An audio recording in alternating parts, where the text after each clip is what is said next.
Hi. Hello. Got it.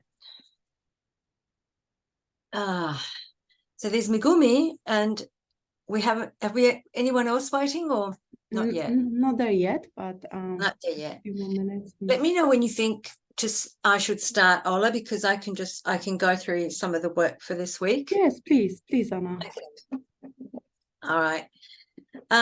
Okay, so welcome everyone to week 5. It's the wrap up, and I decided on a actual live Q&A, just so as if any of you have any questions, clarifications, etc., we can go through them together.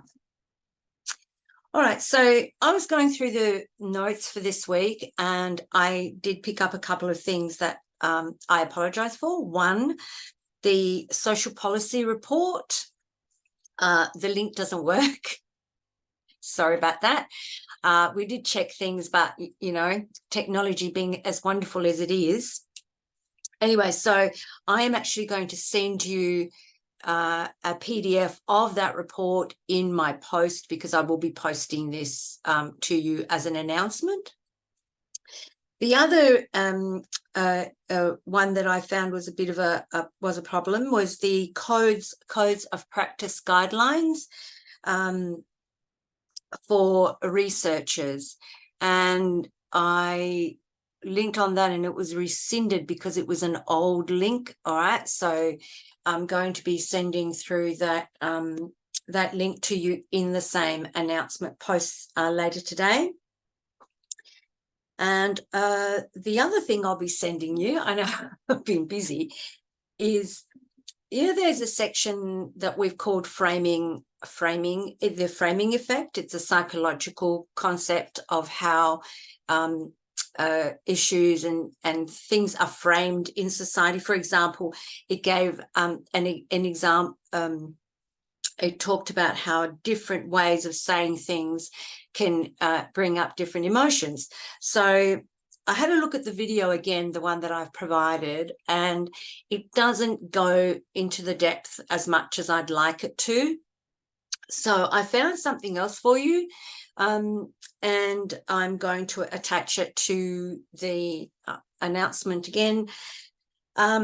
And there are things in it that it discusses things like framing inversion. So he gives an example of yogurt, 2 tubs of yogurt, and one underneath that says 20% fat, and the other one says 80% fat free.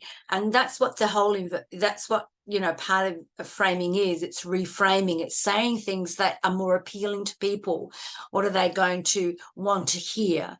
That, you have that people have a 70-80% chance of survival if they have the immunization, or that only 20% die. Well, the brain kind of goes, I think that 70% survival chance sounds a lot more positive. And it is a tool, a technique, I was going to say a ploy, also used in public policy in terms of discussions and presenting information. And quite frankly, I think that happened very much so with the yes-no vote that we've just been through recently. There's been a lot of talk, and I know myself felt that there wasn't enough preparation done behind the scenes for them personally. Okay, so for the yes vote, in the sense that there wasn't enough explanation.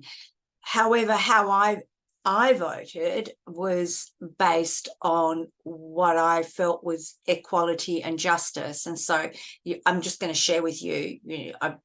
It's not a judgment on anyone else. I voted yes, because even though I knew that it wasn't clear and people didn't understand it, and to be quite honest, I had to go online to find some information myself. What I did know was that at least there would be something in the Constitution. So it's kind of like that stage that we talked about in the earlier weeks of incrementalization. So you take a little steps at a time and you grow it. So if it was in the Constitution, then at least there would be something there that then other governments could follow up on. But see, none of that was explained properly. And so I can understand a lot of people, who would have been generally the research that would have been done by it, and this week we looked at, I have got my notes I'm looking at, I hope you don't mind, but research undertaken for public policy.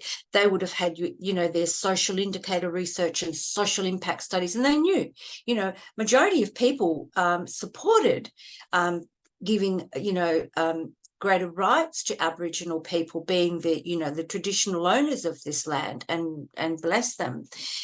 But unfortunately, there are many subtle factors at play, and so I feel that the way that some groups who didn't want the vote, who wanted the no vote, reframed some of the language. And this is something we can think about, consider, reframe some of the language so that it put a negative slant on what could and could not happen. And some of the things that were being said were absolutely absurd. But, that's what happened. In terms of, what rights this, putting that in the Constitution, putting this in the voice into the Constitution would have. Also, I think there probably wasn't enough discussion about what is it we're talking about when we talked about the voice. I have heard, and I don't know if a lot of you, but I have heard many a discussion talking about giving Indigenous people a voice. It's a bit like, it's no different to women, and the whole suffragette, the women's rights movement, giving women a voice. And we also talk about giving children a voice. But the thing is that when it comes to a point where someone has to make a certain decision about it, we like to have information. We like to be informed. We like to know as much as we can, how much as possible, even if it's just examples of potentially what it could be and what it could look like. But anyway, the whole thing is that we live and learn, and governments come and go, and they live and learn too. So, at the end of the day, it's another enormous learning experience for everybody, everybody involved. So we covered that. Now, the other things we looked at was this week was the types of policy evaluation. We looked at the appropriateness of the policy of the policies, the efficiency, the effectiveness. And we looked at also meta evaluation, which is like a meta analysis, a very specific, analysis. Any of you who have done a meta analysis within your own research, whether it's a literature review or scientific analysis, will understand what I'm talking about. Then we came towards the end of the discussion, where we had Daniel Kahneman, and who invented behavioral economics, who actually won the Nobel Prize. And if you remember, Steve Wright was with us a couple of weeks ago, and he mentioned this in terms of behavioral economics and where it comes from. And he talked about, measuring happiness in public policy. So, it's like when Stephen was talking about, measuring the amount of, how long did people feel that the nurse stayed with them, and how long did patients felt that the doctor stayed with them, and the comparison of that to how long the doctor believed that they stayed with them, spent time with them. So they're not tangibles, as in, measuring a kilo of flour, but they are aspects of policy that are really important, because really, if we look at even what I was talking about, the yes/no vote, there would have been a lot of very unhappy people amongst the cohort who had probably the stronger, vested interests of the owners of this land, the people who make up such a tiny percentage of our government. And yet, the way that the reframing effect worked in this voting was really sad, because it kind of posed them, those who wanted no, almost one posed it as a stupidity of the government in the way that they,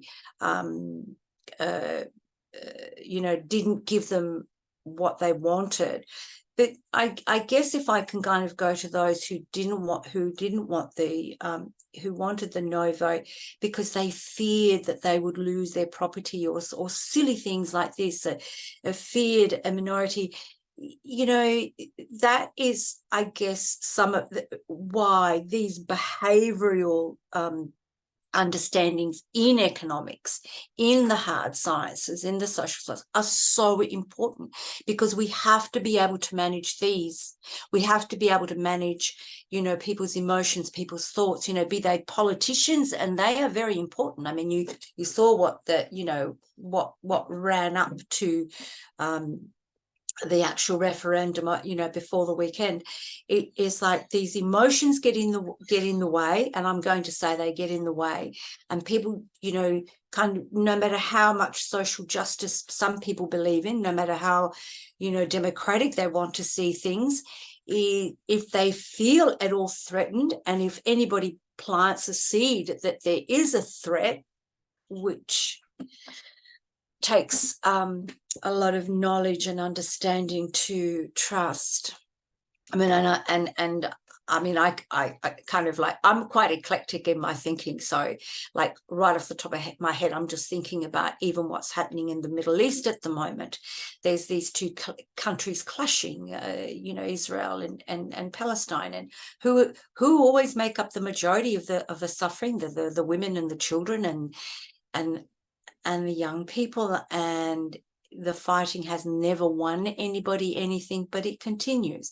How do you change the behaviors? How can we reframe? And until some of the politicians and, some of the decision makers, and even us, some of the researchers, can start to reframe how to create these things in a more positive way, I guess the status quo keeps going. Now, I think I've said enough of this week. So I've apologized to my errors, to my gaps, and we have addressed a number of things, and I've had a good rant about the referendum.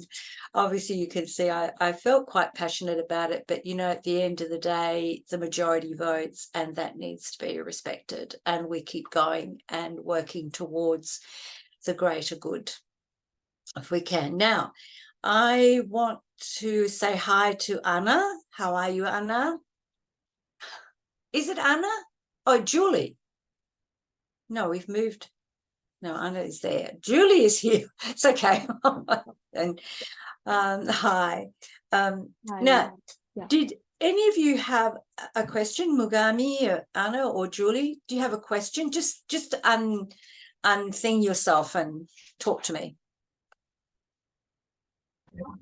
I actually had a question.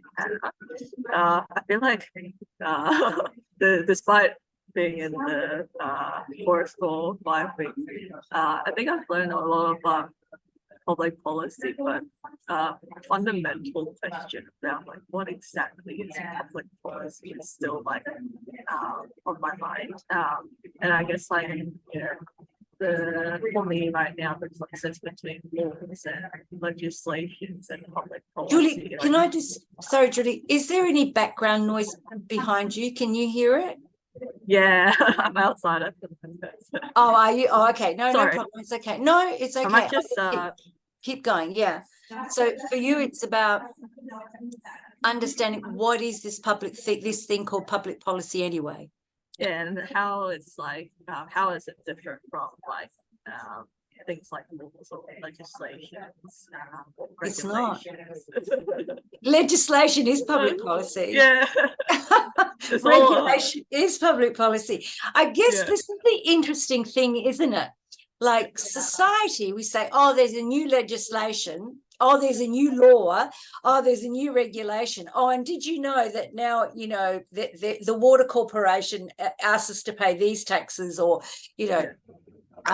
oh, by the way, the fines for speeding now are going to be $300, $700, not, those sorts of things. But they all relate back to public policy, because public policy encompasses this big this thing of how do we rule ourselves within our nations? How do we rule ourselves within our global environment? Be it, for example, Australia is known as part of Australasia. So, you know, we're with the rest of Asian cohorts. And then, you know, so there's international policy. That's a public policy. And for me, what really sometimes confuses it is when, you know, organizations then have their own organizational policies. It's not really confusing, but what they do is they look at, okay, for example, in Australia, we have a racial discrimination policy. So if in an organization, if somebody says, oh, asks you your age or says, no, we can't give you the job because you're pregnant and, you know, we can't afford to have that. That's a discrimination, and you can take it to the state and national bodies of anti-discrimination, and they can be fined. So what an organisation like that would do would say, okay, we need an organisational policy, non-discriminatory. Okay, make sure these questions aren't asked in interviews. Make sure we don't discriminate against women who may be pregnant or someone because of their cultural or ethnic backgrounds. So basically, public policy is part of our everyday life. Politics, how do they decide who you know, whether we have going to the army or military forces is compulsory? That's a public policy. And I guess part of what the role of researchers is that you and I go out and talk to people and find out these things and go, okay, do you think that we, you know, should have mandatory military, you know, engagement for young people, you know, beginning at 18, which we used to many years ago in Australia? And obviously, a lot of people eventually said no. And, you know, what some of the reasons could have been, you know, for example, on the questions could have been no, because some are at university and you know, you're disrupting their studies and they don't need to. Others, you know, there's a range of things that we can think of. And it's the same, you know, the legislation on discrimination and racism, you know, that came about because people, there was a larger number of people who said, no, we want, you know, overarching was that people need to be respected and valued, and that it was wrong. And also, you know, the cost analysis comes into it. You know, if you're discriminating against a person because of their race or whatever, and yet they are a highly productive, highly talented person, you're actually losing as someone very valuable to your organisation, or who can make a great contribution to Australia. I think we see even in you know, that with migration, the number of people that have contributed to Australian culture who come from different minority backgrounds. You know, yes, absolutely, it's great. And so this is where public policy goes. How many hospitals we have. What's your area of research again, Julie? It was on myopia research, looking at short-sightedness. Oh, yes, exactly. It's all right. It's okay. Yeah, I told you I've been myopic too. Short-sighted, I know. I also have that astigmatism. So if I don't wear my glasses at night, all the street lights look like stars. Yeah. Christmas lights. Yeah, exactly. So anyone who wears glasses will probably understand if they're short-sighted. Otherwise, sorry, it's an in-joke. It's an in-joke for the myopic. So it's okay. But yeah,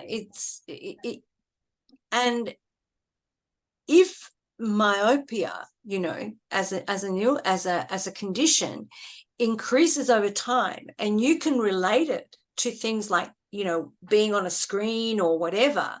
I mean,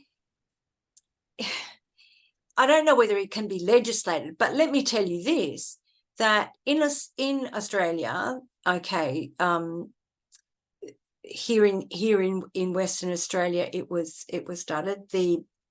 One of our leading doctors, sorry, I've gone blank, Fiona Stanley, done a lot of research. Her team have done a lot of research on health and etc.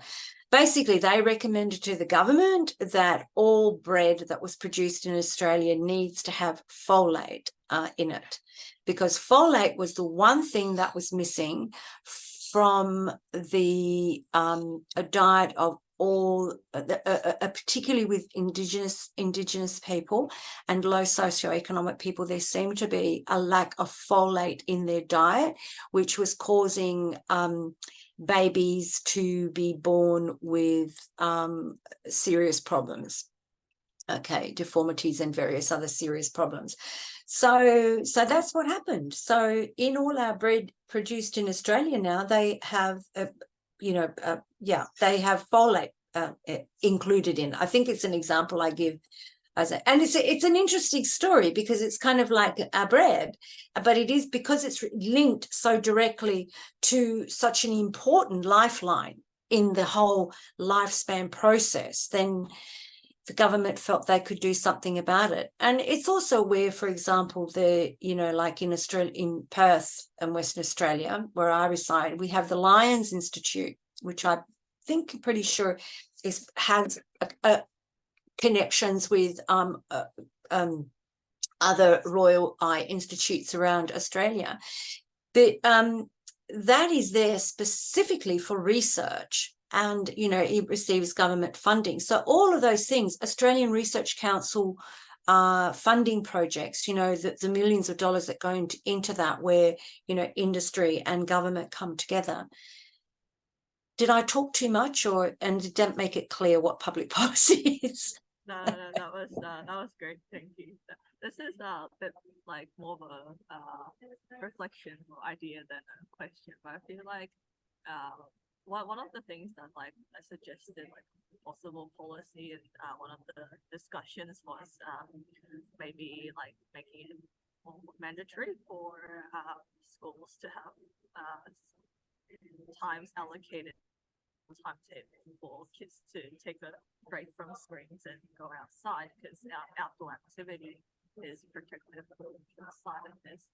But then I feel like there's going to be like we had the recent voting.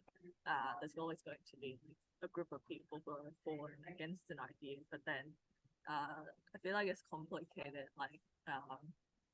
How do you make the best decision that's reflective of the public's opinion, but then also delivers good outcomes? Because when you talked about military enlistment, for example, in Korea, where I'm from, it's mandatory for all males to be joining the military in their 20s and serve around a year and a half of military time as a compulsory mandate thing, which everyone hates. No one likes it. No. It is part of public policy, because I'm guessing for good reasons. It's never for a bad, yeah. It's not a mandatory boot camp just to pick on people. No. But yeah, despite the againstness of the public, the government still pursues it for other benefits, like the security of the country. So while I guess risking facing backlash, so I feel like public policy is not always about listening to the public and just following what the public wants. They have to consider the bigger picture sometimes. I feel like yeah, the bigger picture. Sometimes we don't like their bigger picture, but yeah, it is. That's the other thing. I mean, obviously, public policy is also very political, as you would realize. Yes, Korea would have a reason why they make it mandatory, because at any point in time, should a threat come along, they want to know, bang, slap, they've got an army ready, and it's a choice they make. With something like the research that you're doing, is there do you have, for example, have you looked at the numbers of young children who have myopia, or Yeah, there's been research, not just in Australia, but across the world, like, and the prevalence of myopia is always increasing, especially these days, which, like, we don't know the exact cause, but it's been associated with, like, kids spending more time on screens, just being indoors more and less outdoors. So that's also part of the complication. It's like, you can't, there is no direct, like, there's no research that shows like A and B equals myopia. It's a very complex condition with lots of risk factors, and you can't, that's why you can't say, like, for example, like with the folate in bread, You can't say that lack of folate causes myopia. Lack of folate causes myopia. Yeah, and that just only, so there's other things can contribute too. Yeah, I guess that, you know, the thing is, it's one of those areas that you're working in that will take, you know, continuing research, obviously. But I think it, you know, there are ways also, if you find, say, some schools, 1 or 2 schools, who are willing to engage with you in the research and say, you know, and are open to what you're doing, and to actually give those children, see, this is a longitudinal study with some people do.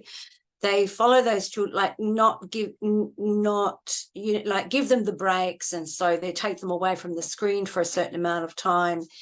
You know, it's almost like well, I guess it is a controlled study, but I suppose that's the other options, that, you know, something that, if at the moment you've already started your research, etc., something that could be also recommended in terms of, you know, what are we going to do for the future? How are we going to, you know, do we need a study like that? You know, and that's something that you would sit around with other colleagues, even globally. You can, there have been international studies like that, where you say, well, look, this is a problem. We believe it's screen time. What are some of the other reasons why? Okay, it's hereditary. Okay, whatever other things. I mean, I don't know the area.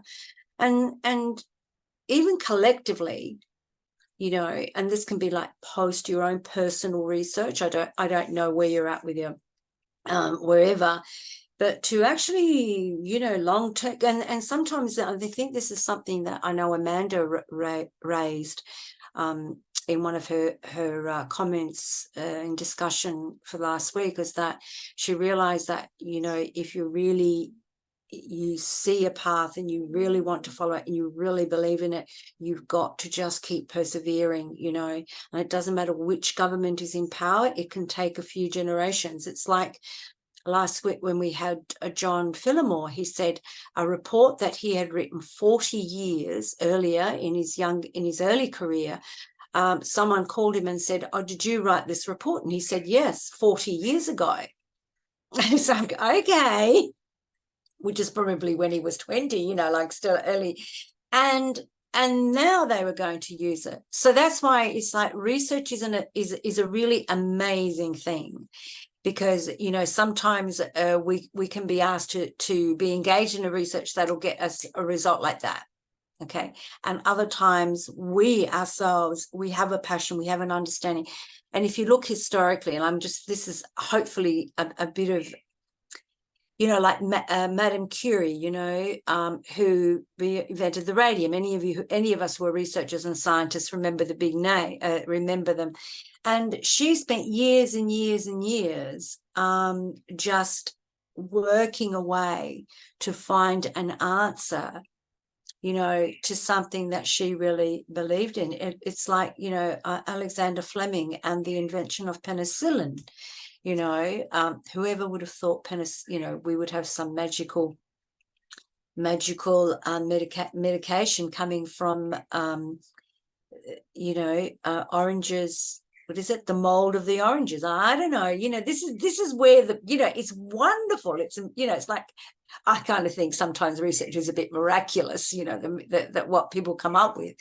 But I guess this is something to think about, Julie, is, you know, keep exploring the literature, you know, the research, have a look at, you know, some of you know, do you engage with, especially now with the internet, with all of this, you know, you can engage with others around the globe, and I'm sure you do anyway, you know, network, you know, that, and see what others are thinking, because sometimes that's the way you kind of can get things moving towards assisting, because having myopia is not a nice thing. Can I ask you something? In the military in Korea, I don't know what part of Korea you are from, but it doesn't really matter. In the military in Korea, is there any problem if a soldier has myopia? Are they allowed to continue, or do they say no, you've got myopia? Oh, I haven't thought about that before, but Well, there you go. There's an angle. yeah, I think well, there's so many people with myopia these days, so I think they wouldn't like exclude myopics for enlistment, because then, like, I mean, there would be hardly anyone who's not myopic to enlist. So maybe they wear contact lenses, or they wear glasses. But do your soldiers wear glasses when they, or do they make them wear contact lenses? I mean, I'm sorry, I'm just asking strange questions, but yeah, no. you know, it's like, see, these are the funny things that we have to think about when we're thinking about our research. Is like, you know, I'm doing research on some research on research leaders, and I think, why is there nothing, a model or about specifically on research leaders, you know, leaders who are in research? Why did they miss out? You know, because I mean, one of the other topics I teach is leadership, and so we have all these other transformational leadership, you know, all these other models, but there's nothing that says, you know, if you want to be take a leadership role as a researcher, this is really important.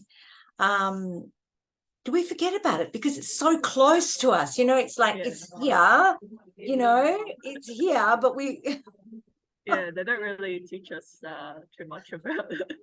Like, yeah, I think, yeah, and that's what myopia is like. It's so close. Sorry, so close that you think, you know, how do we do it? I mean, a number of the other ones, like one of our colleagues is doing some research on public toilets. I mean, but it's like, it's something you kind of don't think about until somebody makes you aware of thinking about it. But I don't know if you saw her post the other day, but it was also reminded me of, she said, like there was a woman politician, the first Australian woman politician, right, back in the 1900s. She actually had to go home whenever she needed to use the bathroom, the toilet. So lucky she didn't live too far away, but she actually had to get into, and also, I don't know, there was a movie, I can't remember the name, it was 3 African-American women in the movie who worked at NASA station, and they actually couldn't use, because there was segregation, they weren't allowed to use the public toilets for the women, so they had to do a 5-minute sprint somewhere else. And, you know,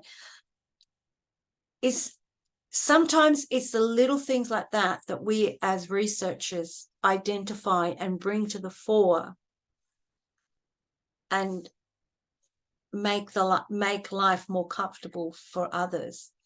Like, I mean, we see it every day in health, and I would say you're in that field too. Sorry if I'm talking too much. No, it's all great. Yeah, okay, that's good. I hope Megumi and Anna are too. But is that okay for now, Julie? You know, you've got my email. If ever you want to contact, please do.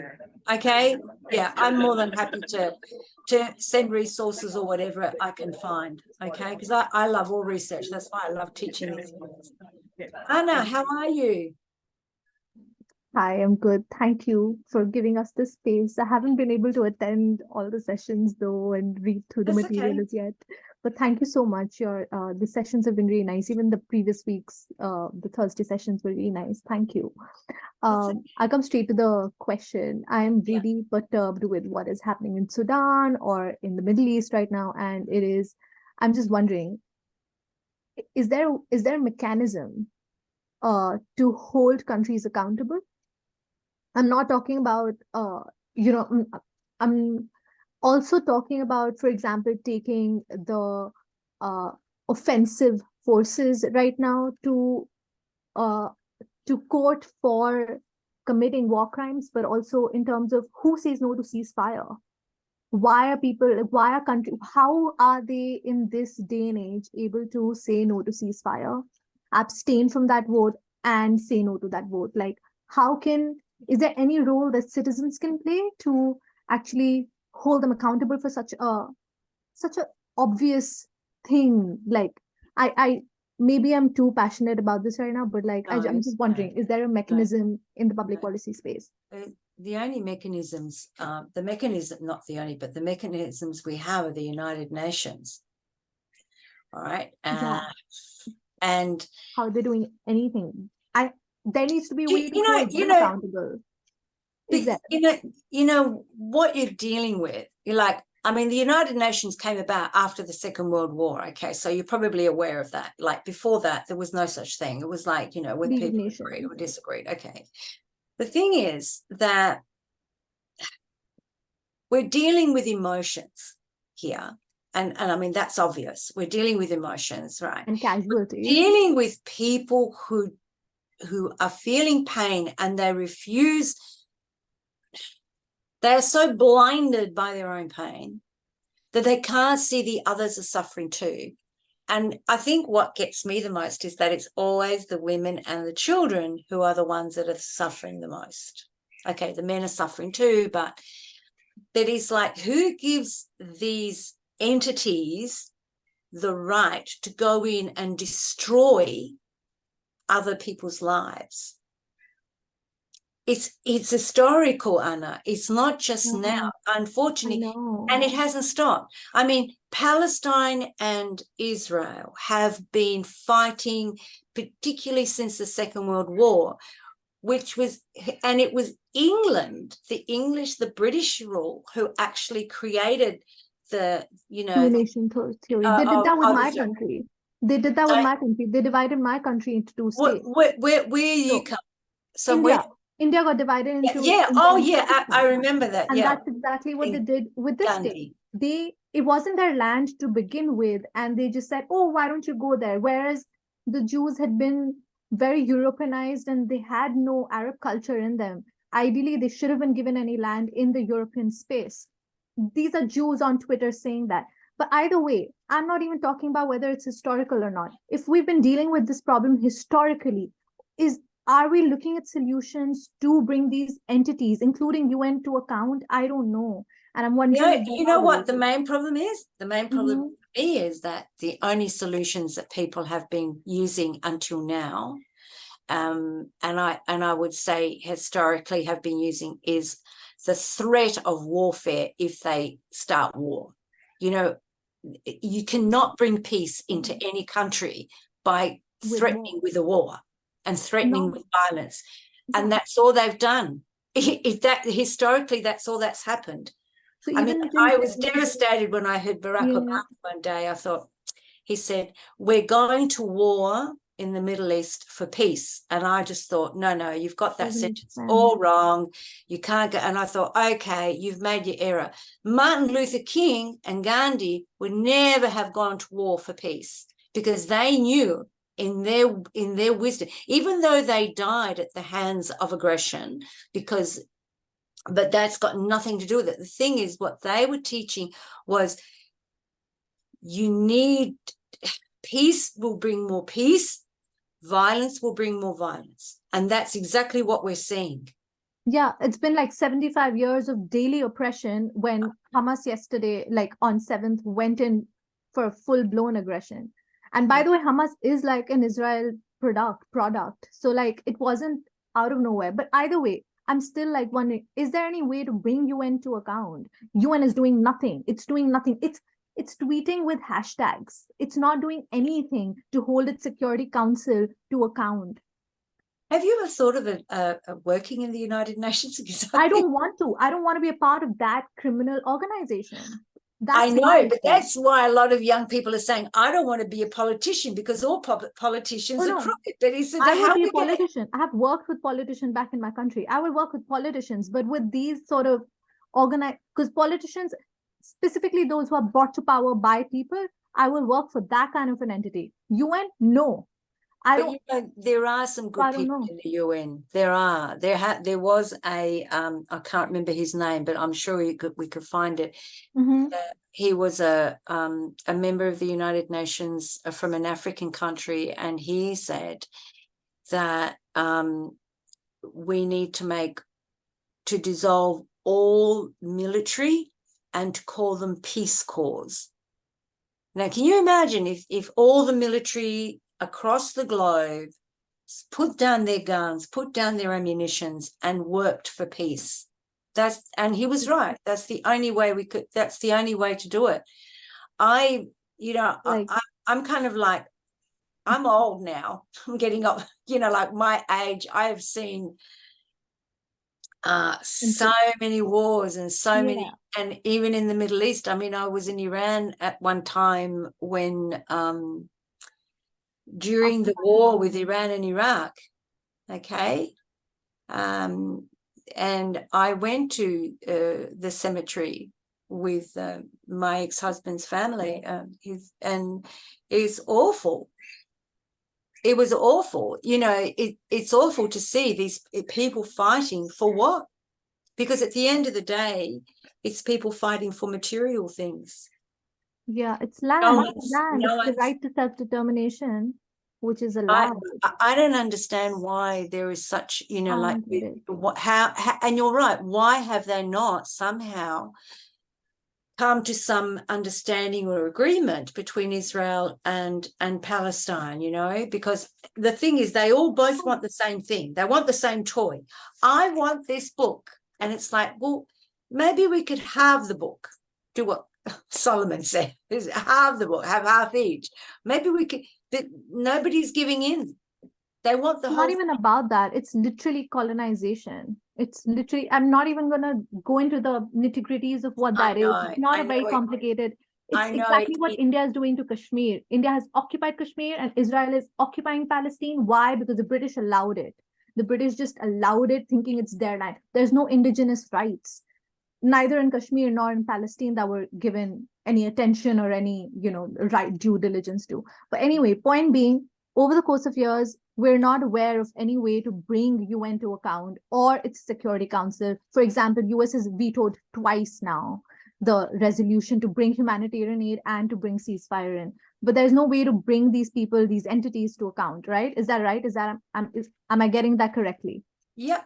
Right. So there is no, that's all I really am here for, to just get a sense of, because I was trying to find on and I was like, hey, maybe you might know since you're. I can't. That's I okay. think this has been tried so often in the past, and yeah. Someone's written something. Yeah, someone, Megumi, would you like to ask your question, or you're quite happy for Thank me you to? so much, though, for your time. And Oh, sorry, yeah. Anna. No, I don't think I'm, Thank you. fobbing you off or anything. It's just No, not at all. Thank you. it's like, I am sure that at some point, I'm sure that there are people at the United Nations who, a lot of the good people working behind the scenes trying to find an answer, because no matter where you go, what government, whatever you go, there are always good people. And Yes, I believe in the basic goodness in humanity that we have to, yeah. But like when they're devilish creatures right in front of you, I'm just like, you can see black and white. Like he accidentally tweeted yesterday how it's a war between children of light and children of darkness. Who said that? Netanyahu. He tweeted that, and that right before the bomb on the hospital, and then he deleted it. There were screenshots everywhere. So they do treat everyone else as subhumans, and it is a genocidal affair right now. But anyway, I really want to know about accountability in this international sphere. Thank you. We can go on to this. It's a very interesting question about stakeholders. Thank you. I think the whole social media thing. Okay, mate. Yeah. Anyway, Megumi, my question is about how to manage stakeholders who are sensitive, have concerns about looking bad because of the research we conduct. Without potentially identifying the persons involved, I have been told by some stakeholders, if you're looking for a deficit perspective, you'll find it, but you make don't make recommendations based on your small sample size when we have years of experience. Megumi, are you able to clarify your question? Yeah, so I mean, I don't want to name people. No, please don't. No. But basically because I am looking at I'm looking at barriers and enablers in welfare. There are some people who are very concerned that there's going to be negative feedback about them, and they don't want me publishing something that's going to make them look like people who are not doing their jobs. But are you going to be publishing something about them, or you're just going to be publishing anonymous findings? I'm publishing anonymous findings, but I mean, I guess I do have to name like what are the organizations that I've interviewed, but you know, who are the people. Can you avoid that? I could try. Well, I'm not entirely sure whether from the journal's perspective, whether there's enough transparency that they'll let me do that anonymously, like not name the stakeholders involved. Well, I think you might. I mean, some may not mind. I think it might be worth speaking to the journal, contacting them. What's your supervisor said, by the way, before I start putting my... So my supervisors, you know, basically they agreed with what I offered, which was that before I actually publish it, I'll let them have a glance of the draft and they can make their recommendations around wording. But you know, whether or not we actually do what they've asked in terms of taking things out or rewording things, that's ultimately up to us. And I think it's not ethical for us to take things out simply because someone doesn't want to look bad. But also that's not the aim of my project. I'm trying to look at how systems can be improved. Yeah, the thing is though that if they believe, this is where you need to go really careful on this one in terms of ethics, okay, is that if they believe that they can be recognized from you naming the organization or however you put the information, that they can be identified, and they've asked you not to identify them, it can cause problems. And I think your supervisors probably know this. I'm just wondering, are you researching a whole industry of not-for-profits or? Yeah. Okay. I might talk to the publishers, the people that you're publishing with as well, only, you know, ask to speak to someone on the FX board or whatever, because I would also want to make sure, if I was a publisher, that you had the permission of the organization or all the individuals. And I mean, obviously you're giving them a document to sign before they take part in the research. Yep. And I do have so it's more that they had already signed the consent, but things sort of developed where there was a publication somewhere else that said, some families mentioned that they felt their needs were not met by these group of stakeholders, and they became very defensive. Right. And started becoming, you know, they then contacted me and said, what is the objective? How are you gonna report your findings? Is it something that's gonna make us look bad potentially? Yeah. You know, I would just cover all my bases. You got to be careful, because even though they've signed it, if they can prove that they've actually spoken to you afterwards, and they have a right to know how you are going to use it, if it can identify them, you have to be careful that it can't identify them, because it's not just the individuals, it's also the whole of the organization. And I know that's probably not very heartening. It's probably not what you wanted to hear. But from my previous work with ethics and integrity across the whole public sector, and that would include the universities, it's a field I specialised in. for a while, and you know, it really is important. Yes, give them the work that you write, give them whatever it is, as your supervisors say, give them what it is that you write, put it together the best you know how to, and work towards not identifying them, because they could be being a little bit paranoid, however, and then see what they come back to you with. I mean, I could try and make them unidentifiable, but I think the field is so niche. There's only 1 or 2 organizations. The number of stakeholders in the field of children is really small. Yeah. So, you know, if people really wanted to, they could infer which organization I was talking about, which group of stakeholders. So, but you're not going to name them. You're not going to name who the stakeholders are. Are you going to name the organization, or you're not going to name the organization in your research? oh, this is really hard to explain without naming them right now. Okay, no, well, don't name them. Don't name them. I don't want to know who they are. But you are going to name them. I mean, are you going to name the industry, or are you going to name the individual organizations? So Just the industry. the hospital. Oh, right. Okay. Yeah. Okay. Hospital. All right. Okay. Oh, well. Yeah, I would get some expert advice personally, even from the university. I know your supervisors are telling you they can't or whatever, but you just, as a researcher, there is an ethics person at your university. Are you at QUT?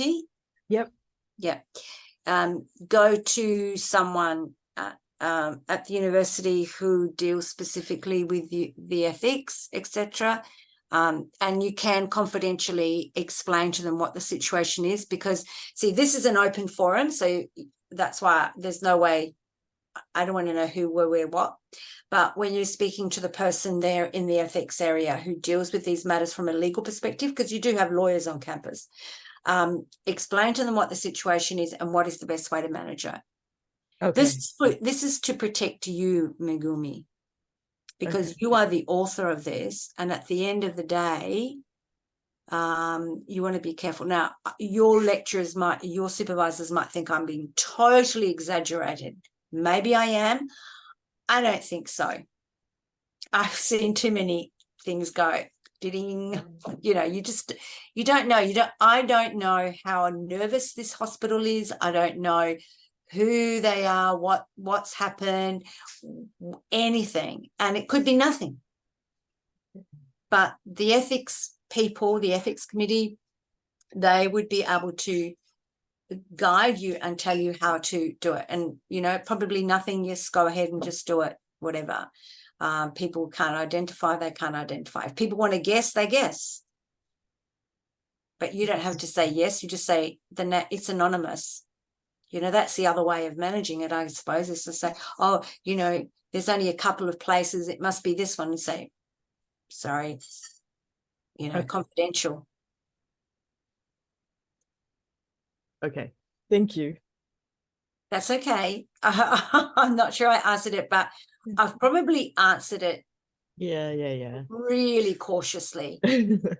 I know, but that, for me, it's better if you start being overly cautious and then kind of find yourself your middle ground. Yeah, I think it's a problem in public policy anyway, isn't it? That there are just so many parties who just want to point fingers at each other. Yeah. Yeah. Especially, yeah. It's like politicians. It's like on Saturday, I think I heard on Sunday that our Prime Minister, oh God, I've gone blank, that he finally accepted responsibility for the yes vote, not, you know, being successful for whatever. And I just thought, well, that's okay. He's a leader. He's taken responsibility. Fine. I mean, I think a lot of people were pointing the finger at him anyway. But, you know, that's life. Yeah, that's life. Are there any other questions, Megumi? No, that's all from me. Anna, is there anything else that you wanted to kind of make a final comment on, or? No, she's probably. And Julie, are you still there with us too? And did you want to Thank make a comment? Thank you. Nah, I think we covered everything that Okay. I was I hope it was helpful. I really found this really stimulating discussion. Thank you very much. It was I don't think I could answer everything, but I want to thank Alexandra for all her amazing help and support in keeping this going up and running and being a wonderful colleague and support person for us all. I know for me. And I want to thank you all you students for your amazing posts, for engagement, and I have loved so much sharing these last 5 weeks with you. Thank you, bless you, and wishing you all the very best. Okay, I'm going to say bye now. Thank you. Thank you. Bye. Bye. Thank you. Bye-bye. Thank you. And I hope you will join our Global Sustainability Conference. I'll be sending Yes. details to you soon. Yes, your Global Sustainability Conference. I'm coming all the way over to Queensland for it. So, you know, no pressure. All right. Take care, guys. Take care. Thank Bye, you. everybody. See you. Thank you. Bye.